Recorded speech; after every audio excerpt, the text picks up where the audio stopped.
Welcome back for another video. Today's video is a follow-up that I never expected to be making, a perfect conclusion to an intriguing story. Before we jump in, just a small percentage of people that watch my videos are subscribed, so if you like this video, consider subscribing. It's free and you can always change your mind. Enjoy the video. On the 26th of July, I posted a video titled The Greatest FPL Manager You've Never Heard Of. It was a short video about Yavuz Kabuk, a manager with an unparalleled history, finishing top 10k in his last 7 seasons in a row. It got an unexpected response, ended up my second most viewed video ever, one of my favourite ones I've edited.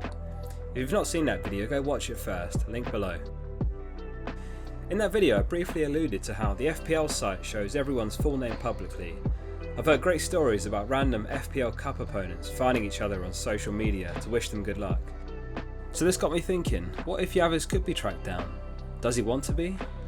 So I took a chance and reached out to him somewhere I'd found him online. I'm glad to confirm he didn't report me to the police. In fact, to my relief, he was actually delighted that I'd reached out and he gave me his email straight away to chat more. This was as far as I thought ahead. I'd not prepared anything because honestly I didn't expect anything. I came up with 5 questions for what was his first ever FPL interview. Here's how it went.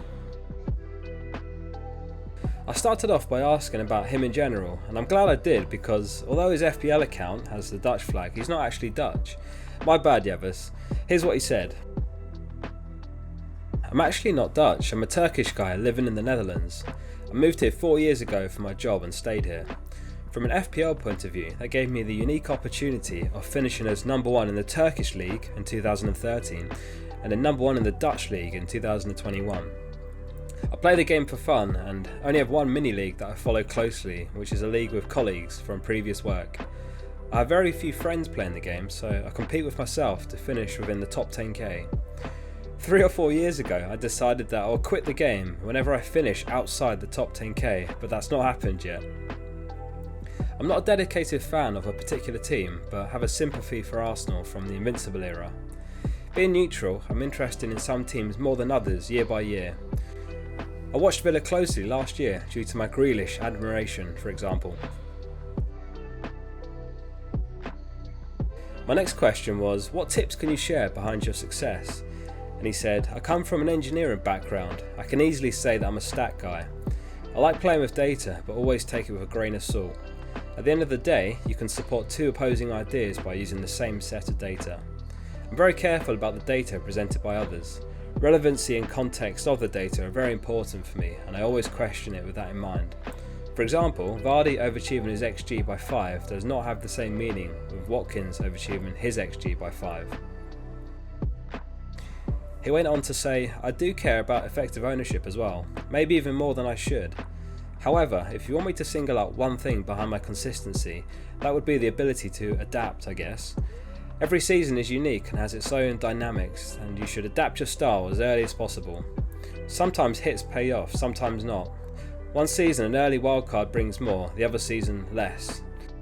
Last year there were 30 game weeks between my 2 wildcards, which is quite unusual for me, but my team's shape against the blank game weeks and double game weeks pushed me through it. For me, adapting was a lesson learned from my worst ever season of 13-14. When I finished top 1k in the previous season, I thought I might have found the recipe and played accordingly next season. I'd never owned Toure or Ramsey throughout the whole season, assuming their output was not sustainable. Same for Suarez' captaincy. My next question was, what's your best FPL memory?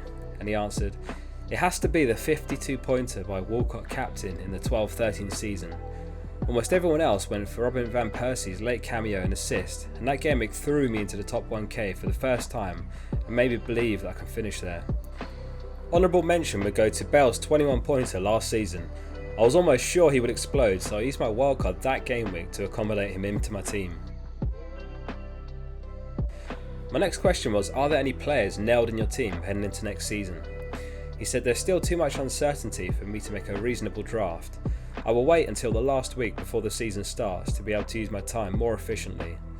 He added in brackets, I'm trying to reduce time spent for FPL in view of work, family and other hobbies. The only player nailed on for my first draft is Salah at the moment. Shaw would be another, but I'm not sure if he will start after the late Euro 2020 return. That's actually what I mean, there's too much uncertainty for now. And my final question was, how much attention do you pay to what's on Twitter, YouTube and other forums? He said, I don't use Twitter at all. I have an account though. I follow some FPL accounts on Instagram to try and stay relevant. I've never watched or listened to any kind of video or podcast, mainly due to time issues, except the first years of the official FPL show with Mark Sevens involved. My main sources of information are Fantasy Football Scout, mainly the data section, Live FPL, Who Scored for the predicted lineups, and Big Man Bakkar's reviews. I also read through the FPL subreddit sometimes, especially before deadlines to catch team leaks, if any. On reflection, I was impressed by Yavuz's humble nature, clearly an intelligent guy, and yet his approach sounds so simple. It's fascinating that he pays very little attention to what's on the internet. He filters out the noise and trusts his instincts. While we're obsessing over whether to pick Brownhill or Gilmore, he's out spending time with his family and enjoying his hobbies. His adaptability was a major takeaway and a good lesson.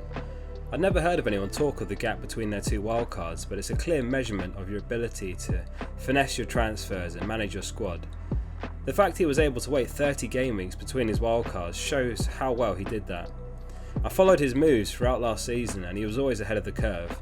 As a result, he was able to maximise his wildcard's potential to push on to that best ever finish of 123rd. He mentioned that he's been waiting to finish outside the top 10k to quit FPL, which after 3 or 4 years still hasn't happened. Whatever happens, he'll go down in history as one of the all-time greats, and I'm glad he's getting the recognition for it. Lastly, I want to thank Yavuz for taking the time to answer the questions and for bringing a conclusion to this channel story. Likewise, thank you for watching today's video. If you enjoyed it, please consider subscribing and like the video too. Do let me know your thoughts in the comments below. I'll read them all and I'm keen to hear your thoughts on his answers.